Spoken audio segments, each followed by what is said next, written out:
Hello दोस्तों, welcome to my new video. तो दोस्तों, आज का वीडियो ही बहुत इंपॉर्टेंट, चाहे आप जो भी डिस्ट्रिक्ट से हो, चाहे आप झारखंड से देख रहे हो और चाहे आप यूपी से देख रहे हो, चाहे आप बिहार से देख रहे हो। बिहार से कोई भी डिस्ट्रिक्ट में हो, मान लेते भागलपुर हो, पूर्णिया हो, पटना हो, गया हो, जो भी डिस्ट्रिक्ट से है, छपरा हो, मोतिहारी साइड में हो, मुजफ्फरपुर हो, नवादा हो, राजगीर हो, गया हो, जो भी डिस्ट्रिक्ट से हो आप, औरंगाबाद, तो सभी डिस्ट्रिक्ट के लिए आज का आपको ये वीडियो इंपॉर्टेंट है। और इस वीडियो से आप लोग सब लोग जो है समझ जाइएगा कि आप लोग को कैसे जॉब आप कर सकते हैं, कहाँ पे जॉब है।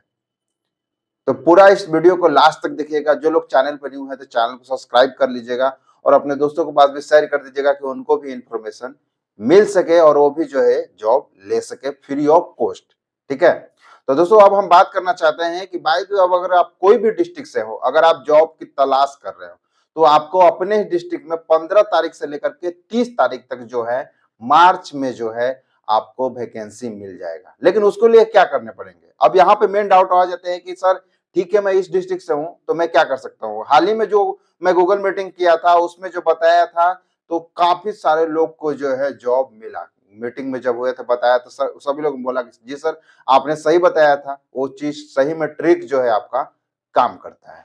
लेकिन आखिर वो कैसे काम करता है, मैं जहां पे जाता हूं तो कैसे जॉब। तो दोस्तों, आप कोई भी डिस्ट्रिक्ट से हो, अगर आप मान लेते हैं आपके डिस्ट्रिक्ट के मोबाइल, जैसे आप कोई भी डिस्ट्रिक्ट में मान लेते हैं मुजफ्फरपुर से हो, तो आपको क्या करना है कि अपने फोन पे लिखना है, मैप को ऑन कर देना है। मैप को अपना ऑन कर देना है, मैप मतलब नक्शा।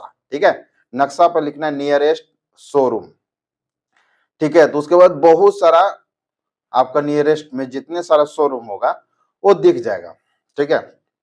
उसके बाद फिर क्या करना है, आप सोचिएगा कि वहां पे आपको नंबर भी दिया रहेगा, शोरूम का नंबर, चाहे जो भी डिस्ट्रिक्ट है, सभी डिस्ट्रिक्ट के लिए मैं बोल रहा हूँ, वहां पे नंबर भी दिया रहेगा। नंबर दिया रहेगा तो आपको कॉल नहीं करना है, आपको क्या करना है कि आपको 5 रिज्यूम लेकर जाना है, 5 से 7 रिज्यूम। ठीक है।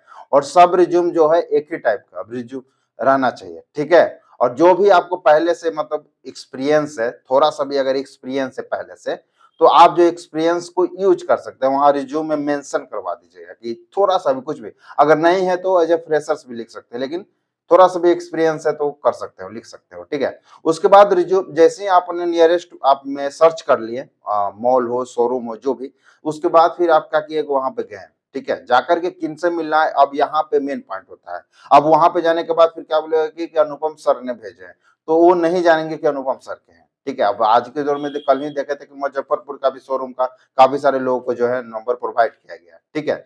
तो हर जगह शोरूम में वैकेंसी चल रहा है। उसके बाद जाना है वहां पर, जाकर के फिर बोलना है कि सर हम इंटरव्यू देने आए हैं। ठीक है। तो बोला किस चीज का इंटरव्यू देगा, यहाँ पे वैकेंसी नहीं है। ठीक है। भाई जो बोल देगा कि वैकेंसी नहीं है। ठीक है। उसके बाद फिर आप लोग को क्या करना है, फिर आप लोग सोचिएगा कि रिटर्न हो जाएंगे तुरंत, लेकिन रिटर्न नहीं होना है। फिर उनको बोलना है कि जब भी वैकेंसी आए ना, तो मेरा रिज्यूम है उसको रख लीजिए। मान लेते एक रिज्यूम पहला जगह गए हैं जहां पे नहीं का हम बात किए हैं, ये नहीं बोले कि वहां पे है, मैं नहीं का बात, मैंने नहीं है वहां पे वैकेंसी, तो वहां बोल दीजिए कि जब आएगा वैकेंसी सर तो मतलब देख लीजिएगा, मतलब हम ये और क्या, तो उनको दे दीजिएगा रिज्यूम।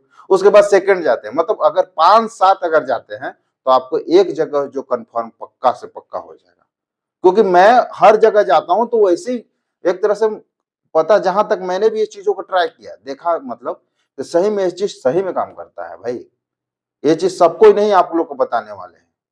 अब आपको लगेगा कि सर आप जो बताते हैं, मैं तो बताते ही रहता हूँ, मैं डेली जो बताता हूँ, लेकिन हो सकता है कि वो आपको डिस्ट्रिक्ट से दूर हो, वहां से आने में आपको परेशानियां हो जाए, टाइम भी लग जाए, तो उससे मतलब दिक्कत हो जाते हैं। तो आप अपने डिस्ट्रिक्ट से मुजफ्फरपुर में अगर हैं, तो आप अपने डिस्ट्रिक्ट में नियरेस्ट मॉल, नियरेस्ट शोरूम, तो 15 से लेकर के 30 तारीख तक जो है आपको ये चलने वाले हैं। उसके बाद फिर जो है काम चालू हो जाता है बीच में, मतलब अभी जो है इनकम का आती है।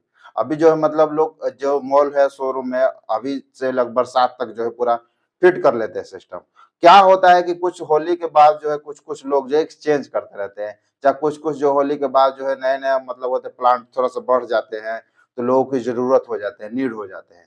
तो इसी वजह कई लोग, कुछ लोग वहां से काम छोड़ करके वहां चले जाते हैं, कुछ लोग वहां से वहां चले जाते हैं। तो इसी के बीच में जो है वैकेंसी रहते हैं। नहीं तो आप ये चीजों को ट्राई कर लीजिए, आप लोग जाकर के खुद ट्राई कर लीजिए, 10 रिज्यूम बनाइए और रिज्यूम बनाकर अपने ही नियरेस्ट में वहां मैप पर लिख करके और अपने एरिया के जगह देख सकते हैं। अब बाहर में क्या होता है, मान लेते हैं यहाँ पे आपको सैलरी जो लगा दिया 12,000, ठीक है, बाहर में दे रहा है आपको 17,000, ठीक है, यहाँ पर 12,000 बाहर में दे रहा है आपको 17,000, 5,000 खाने में भी तो लगेगा।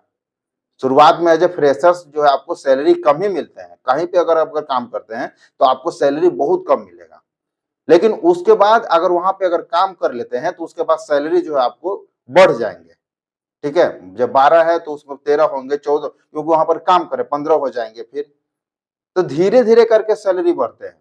एक बैग सोचिएगा कि मैं भाई इतना कम में कैसे होंगे, तो कम नहीं है, आपको उस रिज्यूम पे लिखने का मौका मिल रहा है कि आप फ्रेशर्स नहीं है, आप गए थे फ्रेशर्स लिख करके, लेकिन उसके बाद जैसे ही अगर वहां पे अगर एक दिन भी अगर काम कर लेते हैं, चाहे 2 दिन भी काम कर लेते हैं, एक सप्ताह मान के चलते हैं, फिर भी कहीं पे काम करते हैं भाई, तो उसके बाद आपका जो है पूरा चीजों को ही समझ जाते हैं। एक सप्ताह बहुत हो जाए, 2-3 दिन में लोग समझ जाते हैं कि हमको क्या काम कर रहे हैं। उसके बाद उस रिज्यूम पे ही हो जाएगा कि वहां पे फ्रेशर्स नहीं लिखाएगा, वहां पे एक्सपीरियंस लिखाएगा कि मैं कुछ किया हूँ, कौन कंपनी में किया हूँ भाई, ये कंपनी। अब ये कंपनी लोग ये नहीं देखता है कि वहां पे 7 दिन किया कि 8 दिन किया है। तो वहां पे जब इंटरव्यू में अगर जाते हैं कहीं पे, बोलते हैं कि नहीं हम इस कंपनी में काम किए हैं, तो पूछेगा उसके वही कंपनी के बारे में पूछेगा कि आखिर उस कंपनी में क्या किए। तो जो 7 दिन में तो आपको नॉलेज ही हो जाएगा कि क्या हो रहा है क्या नहीं हो रहा है। तो फिर उसके बारे में आपको ये नहीं पूछेगा कि साइन का मान, कोस का मान, थीटा का मान, ये सब कुछ नहीं पूछेगा, ना क्वेश्चन, ना जीके, जीएस जब काम करते हैं तो ये सब चीज नहीं पूछता है। आपको पिछले जो कंपनी में जो काम किया है ना, उसके बारे में आपको पूछेगा। तो फिर 7 दिन में तो लोग समझ ही जाते हैं, तो बता सकते हैं, उसमें नॉर्मल है। तो वैसे फिर मॉल को फिर मैं मारना है सर्च, नियरेस्ट मॉल, सैलरी कम रहेंगे, ये चीज मैं पहले ही बोल दे रहा हूँ। लेकिन ये है कि आगे बढ़ने का भी चांस रहेंगे। ये नहीं रहेगा कि आप बाहर जाने की सोच रहे कि मैं बाहर नहीं जाऊं, यहीं रहकर काम तो कर सकते हैं, धीरे धीरे इंप्रूव हो जाएगा। तो आज का टॉपिक यही था दोस्तों कि आप लोग को 10 रिज्यूम से जो है कैसे जॉब मिल सकता है, ट्रिक्स यही है। और आप लोग सब लोग जो है जाइए जा करके कीजिए। और दोस्तों एक चीज मैं बता देना चाहता हूँ कि कमेंट में जरूर लिखिएगा नाम, क्वालिफिकेशन, एज, स्टेट, कि दूसरे लोग कंपनी आए ना तो उनको मालूम चल जाए कि यहाँ पे कितने साल लोग, जैसे वैकेंसी आते हो तो लोग मुझे बताते हैं, ठीक है। बाकी के दोस्तों अगर वीडियो अच्छा लगा होगा तो एक दूसरे को चैनल को शेयर कर दीजिए कि उनको भी इन्फॉर्मेशन मिल जाए। और चैनल पर न्यू है तो चैनल को सब्सक्राइब कर लीजिए, वीडियो को लाइक कर दीजिए, हाइप कर दीजिए। मिलते हैं किसी नेक्स्ट वीडियो में, तब तक के लिए जय हिंद, जय भारत, वंदे मातरम।